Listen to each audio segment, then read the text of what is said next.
And so the real struggle begins when we accept Christ. When you refuse to let go of grace, now that's a struggle.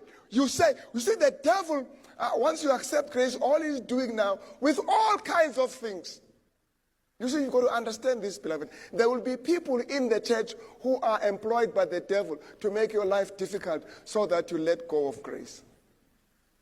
And I've seen who says, I've stopped worshiping, Pastor. I'm no longer worshiping. You know what? After what they did to me, I said, you are a fool. You're a fool.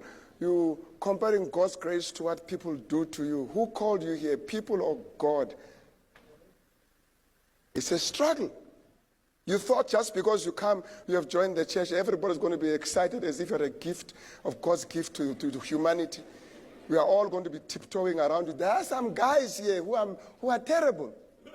For your own good, you need them so that you can stay with Christ. Ellen G. White says there comes a time where you must gather warmth from the coldness of others, courage from their cowardice. You think we're here to nurse you. You've got to stand on your own and focus on Jesus as the one who's the author of your faith. I did not begin your faith. Don't look up to me. If it is a preacher for that matter, I'm disturbed by the pastor's sermon. Sit there. Where are you going? You know, I had this guy who was in hospital. So he says, he's dead now, he's late. Not because of what I'm going to say. So he's keeping a list of people who are visiting him in hospital. That's crazy. The guy is sick. So I want to see who's going to visit me. So he's trying to have evidence to leave church. He's just trying to gather evidence, just to let you see, out of the 100 members of our church, only 15 came. So he has reason to leave church. Now, we have to tell him in one way or the other. Hey, focus on being sick when forget this whole thing off the list.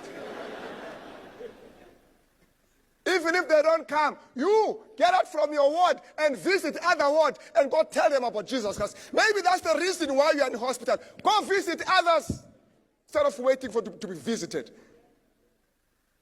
The church has a lot of work to do. We can't be going to hospital now and again.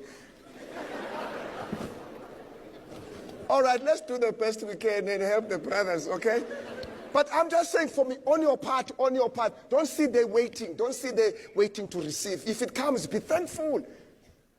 If the elders come to visit, don't say, where have you been? I've been waiting for you. And start complaining. Be thankful. And say, oh, this is God's grace. They are even visiting me. Move away from this idea of entitlement. You have no right to God's grace. So, what must we do, beloved, even in our Christian journey? Let us be vigilant. Let us be vigilant, because there's nothing like once saved, always saved. Stay on the course. Remain in your lane. Be vigilant.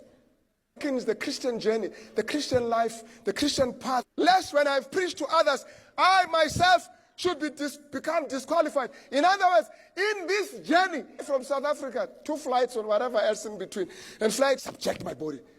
In my language, it is even more clearer.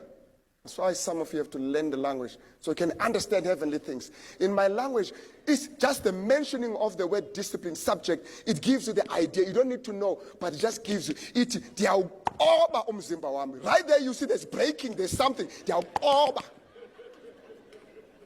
I bring it under. I subject. I tell my body that, listen here, you're not going to get that. You are not going to get it. So the body wants this. He says, hey, I'm the owner of you. You are not going there. You tell your body. That is called discipline.